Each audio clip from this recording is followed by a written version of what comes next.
Bonjour à tous, si vous aimez vous informer et savoir ce qui se passe un petit peu partout dans le monde, surtout faire le Congo ça, hein, je vous invite à faire comme moi et abonnez-vous sur Colimedia TV, notre chaîne, et likez, partagez les vidéos et surtout restez connectés. La patronne, je profite de l'occasion à vous présenter Jérémy Chabani officiel. Moi, on a vu même un d'accord à la caille parenté, mais quand même, la monique, la zone d'accord, la stabilité, la zone pour la réunion sa maman, Jérémy Chabani officiel. La zone qui n'a pas norme, n'a pas règle, il a beaucoup déméré dans le c'est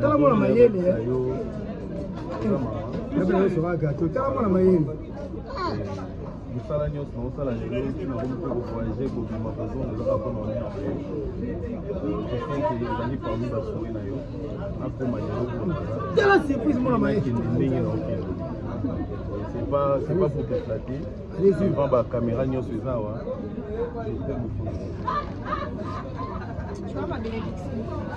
voilà, félicitations. Félicitations à Jérémy. Jérémy, pourquoi elle dit Candy? 5 ans, il y a stérilité. 5 ans, il y a 5 ans, il y a Bakoko. Donc, saluter ma maman, ma femme forte, parmi ma femme forte, Belgique, parce que Lélo, ceux qui nous battent les records dans la génération, c'est grâce à Belgique. Lélo, ceux qui, Jérémy Chabani officiel, déjà compté parmi la chaîne Oyo, et ça, la gag, il y a bien, Oyo, ils ont parmi la chaîne numéro 1, la gag, et ça, c'est grâce à Belgique. Donc, ils ont un mot ils ont un mot et belé parce que cette journée, mon est Sengo. Il y a un mot et Sengo.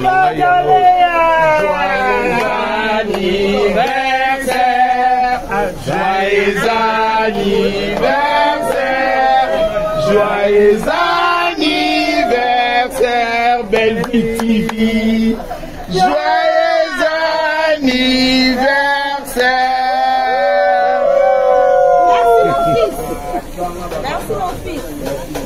Mais la foule est là-haut. On va fouler là. On va fouler. Voilà, où est le couteau? Où est le couteau?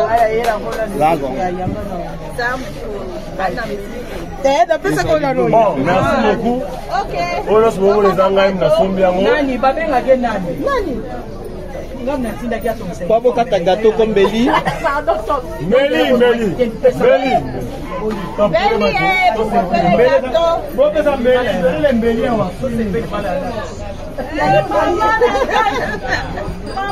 La soupe qui peut en attendre, il faut la sa maman. Amen. Amen. Wow. Jérémy, merci Jérémy, tu es venu dans ça là. Pour voir les momies. On a déjà aimé la famille Libota. La Belle Vie TV. Sans le cas poste c'est au salon la maman.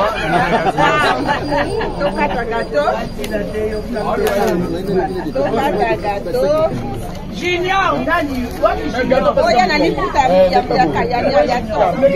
non. Ça c'est un Junior. Alors,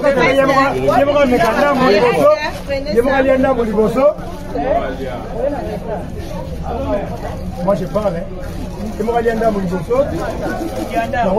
je vais parler. C'est pas pour te flatter. Devant ma caméra, je t'aime au fond de mon cœur. Tu vois ma bénédiction. Waouh!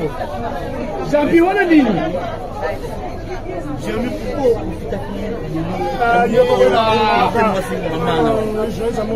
na mona lelo eza journée moko bien appropriée, journée moko vraiment soki na lobi eyokana mpe etikala na bilili na kokai te kosangisa bato nyonso bazawa juste car pour nous sa maman qui Jérémy Chaban officiel de Salama et ngez à la passe. Je me disais so une année à chaîne nanga et kokaki avant anniversaire à l'élo mais ngena sala on a une année à chaîne nanga. Voilà. Le rôle à 5e anniversaire n'a vu ce coquille avant une année nanga et on a profité de l'occasion voilà parce que ngena zo gérer comme tout. Aïe ni nanga bayoki so ni. Ngena zo yo mon ngena zo wapi. Donc c'est une occasion pareille parce que en français on a vu l'occasion fait les larrons.